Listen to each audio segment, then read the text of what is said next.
Perkenalkan, nama saya Andi Taufik SPD. Saya adalah calon guru penggerak angkatan 10 dari SDN Ujung 5 30 Kota Surabaya. Pada kesempatan ini, saya akan menyampaikan koneksi antar materi, kesimpulan, dan refleksi terhadap materi modul 1.1 tentang pemikiran-pemikiran Ki Hajar Dewantara. Koneksi antar materi. Raden Mas Suwardi Suryaningrat atau dikenal dengan Ki Hajar Dewantara yang lahir di Yogyakarta 2 Mei 1889. Beliau adalah salah satu tokoh penting dalam dunia pendidikan Indonesia. Pendidikan zaman kolonial menjadi langkah perjalanan pendidikan Indonesia sebelum kemerdekaan, dan peran sekolah taman siswa sejak pendiriannya pada tahun 1922.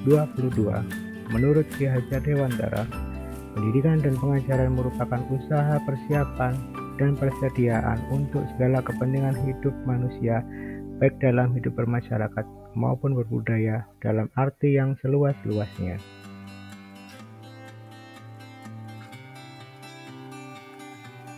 Pendidikan adalah tempat persemaian benih-benih kebudayaan dalam masyarakat.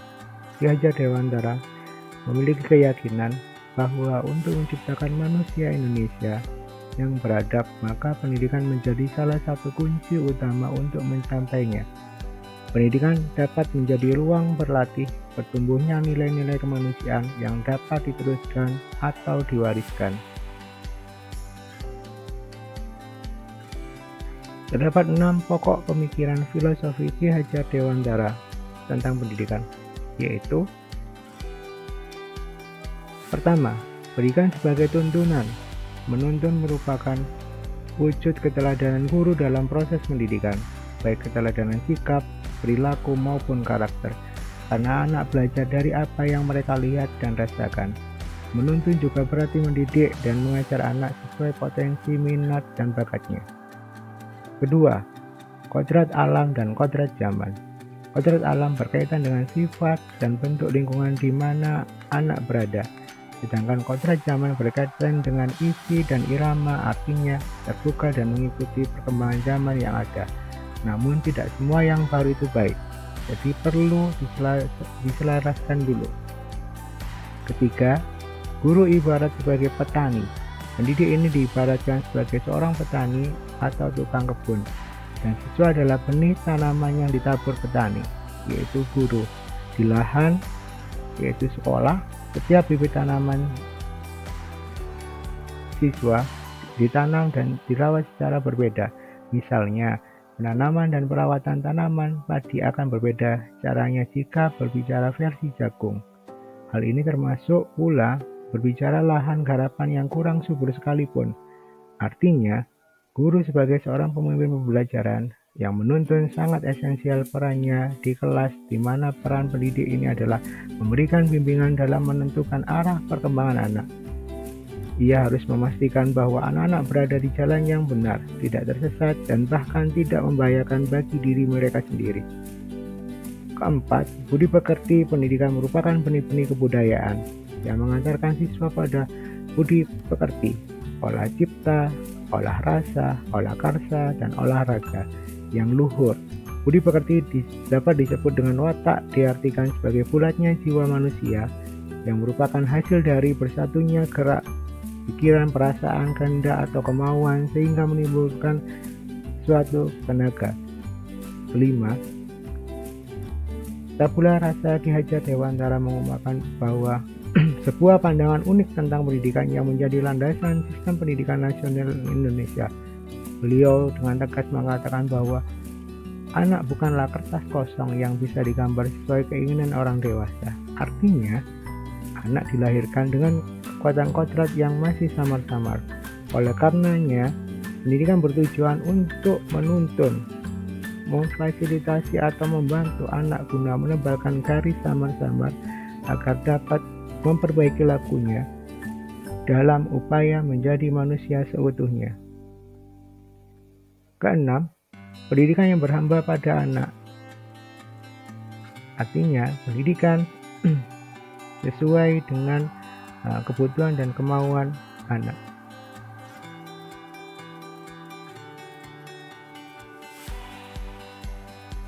Berdasarkan hal tersebut, maka dapat disimpulkan bahwa siswa harus dipandang dengan hormat dan menjadi pusat pembelajaran.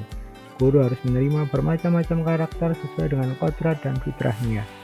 Ki Hajar Dewantara dalam pemikirannya, pendidikan juga dikenal nama trilogi pendidikan dengan semboyan Ki Ngaso Sulung Tulodo, pendidik memberi teladan, Ki Madya Mangunkarso, pendidik terus memulai dan memotivasi, dan Tutwuri Handayani, pendidik selalu mendorong dan mendukung siswa untuk selalu maju.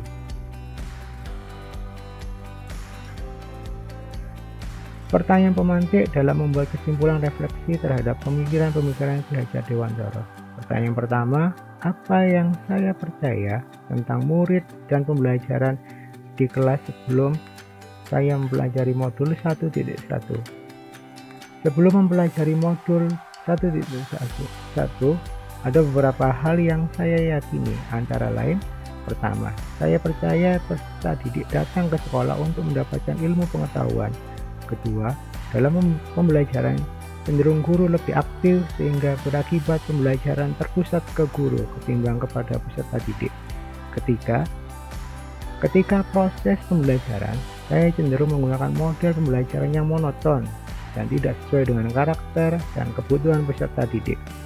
Keempat, pada awal semester tidak membuat kesepakatan kelas secara bersama untuk kegiatan belajar mengajar. Kelima, cenderung fokus pada ketuntasan siswa yang telah ditentukan pada dokumen kurikulum satuan pendidikan dalam 1 tahun pelajaran tanpa memperhatikan kebutuhan dan karakteristik siswa yang berbeda-beda.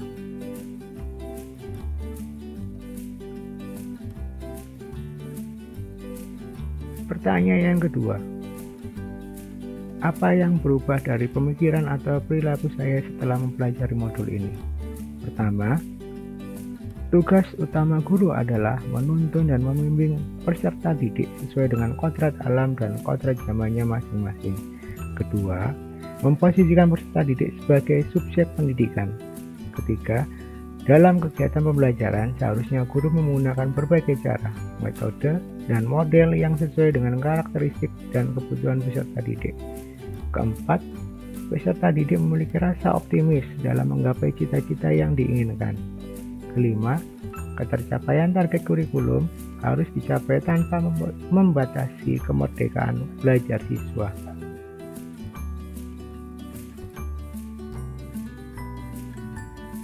Pertanyaan yang ketiga, apa yang dapat segera saya terapkan lebih baik agar kelas Anda mencerminkan pemikiran Ki Hajar Dewantara? Pertama, asesmen awal pembelajaran. Penilaian ini dilakukan untuk mengetahui gaya belajar siswa, sehingga guru dapat memberikan pembelajaran yang sesuai dengan kodrat alam dan kodrat zaman yang dimiliki siswa. Kedua, sebagai pendidik harus menjadi tauladan yang baik bagi siswa karena mereka belajar dari apa yang dilihat dan didengar. Ketiga, menjadi pendamping atau fasilitator sehingga guru mampu membina dan mendampingi siswa menjadi individu yang lebih baik. Keempat, pembentukan karakter dengan cara melakukan pembiasaan kepada siswa secara berkala sehingga siswa akan memiliki karakter yang baik sebagai individu maupun sebagai anggota masyarakat.